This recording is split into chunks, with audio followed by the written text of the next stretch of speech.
নমস্কার দর্শক বন্ধুরা, রেপ স্পোর্টসের পর্দা আপনাদের সকলকে আর একবার স্বাগত। আমি রাহুল। এই মুহূর্তে রয়েছে যুব ভারতী ক্রীড়াঙ্গনের ঠিক বাইরে। কালকের যে মিনি ডার্বি মোহামেডান বনাম ইস্টবেঙ্গল ম্যাচ, সেই ম্যাচের আগে আজকে শেষ অনুশীলন সেরে নিল কিন্তু ইস্টবেঙ্গল দল। আর সেই অনুশীলন থেকে যাবতীয় যা যা গুরুত্বপূর্ণ আপডেট সেগুলো আপনাদের জন্য তুলে ধরবো এই ভিডিওতে। প্রথমত শেষ কয়েকদিনের মতন আজকের অনুশীলনের ছবিটাও কিন্তু প্রায় এক। জিকসান সিং আর রিচার্ড সেলিস দুজনকে কিন্তু দলের সাথে অনুশীলন করতে দেখা গেল না, দুজনেই সাইড লাইনে কিন্তু রিহ্যাব করলেন। আপনারা অনেকেই জানেন তাদের হালকা চোট রয়েছে কুচকিতে, বাট অ্যাজ আ প্রিকশন তাদেরকে কিন্তু ম্যাচ খেলানো হবে না। মোহামেডান ম্যাচটাতে কার্যত তারা অনিশ্চিত, কারণ তাদের ম্যাচ খেলালে তাদের যদি ওয়ার্কলোড দেওয়া হয় তাহলে চান্সেস হাই যে তাদের সেই চোটটা আরও গুরুতর হতে পারে। সেই জন্য অ্যাজ আ প্রিকশন তাদেরকে এখন এই মুহূর্তে বিশ্রাম দেওয়া হচ্ছে।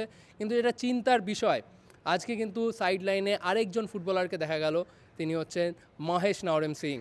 মহেশ নাওরেম, যিনি কিন্তু নিয়মিত দলের প্রথম একাদশের সদস্য, তাকে আজকে ম্যাচ ডে -1 ট্রেনিংয়ে কিন্তু দেখা গেল সাইড লাইনে।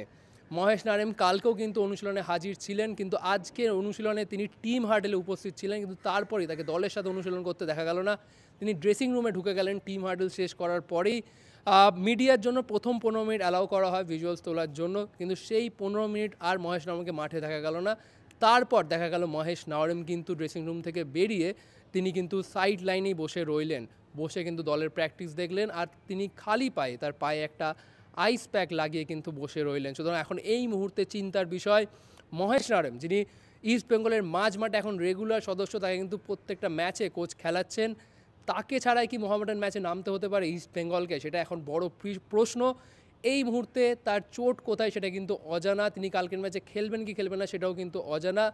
পরিষ্কার হবে আজকের প্রেস কনফারেন্সের পর। আজকের প্রেস কনফারেন্সে হাজির হবেন East Bengal head coach Oscar Bruzon. তাকে জিজ্ঞেস করার পরই কিন্তু বিষয়টা পরিষ্কার হবে যে মহেশ নাওরেম কি সত্যিই ম্যাচটা মিস করবে চোটের কারণে, নাকি আজকে তাকে বিশ্রাম দেওয়া হচ্ছে কালকের ম্যাচে যাতে তিনি খেলতে পারেন। সুতরাং আপনারা আমাদের ভিডিওতে, প্রেস কনফারেন্সের পরেই যে ভিডিওটা আসবে সেটাতে আপনারা জানতে পেরে যাবেন যে মহেশ নাওরেম কালকের ম্যাচে খেলবেন কি খেলবেন না।